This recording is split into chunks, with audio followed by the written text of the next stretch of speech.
For that report. Now, the cost of living will start easing in coming weeks on account of reduced global basic commodity prices. Now, Central Bank Governor Dr. Patrick Njoroge now says the high cost of edible oils and fuel is expected to reduce globally. Currently, inflation is at a 62-month high of 8.5% as Kenyans grapple with the high cost of commodities.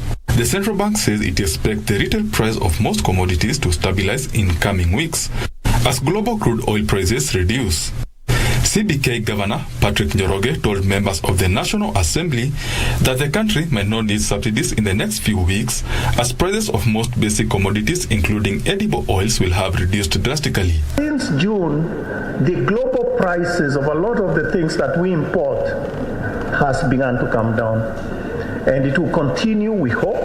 And so by December, we'll have much better landed prices. Dr. Njoroge said there are enough foreign exchange reserves to support importation of basic commodities. I want to be very explicit about this. We have more than enough pieces of paper, currency,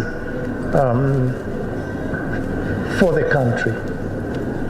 More than enough in all denominations. He urged the National Treasury to have engagements with all stakeholders on how to pay off government creditors, as floating bonds to pay off pending bills is not a viable option. Domestic financing was 690 billion. 690. That's what the central bank was required to raise in domestic borrowing for the budget in the financial year. How does that compare to 500? Actually, we didn't even manage 680. We ended up at 600.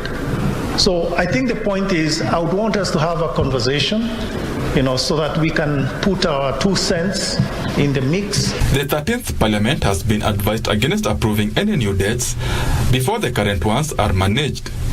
Or every 100 shillings, 40 shillings go to debt service. So you begin to ask yourself, but wait a second, what about salaries? What about medicine? What about building roads? Benson Druba reporting for Prime Edition.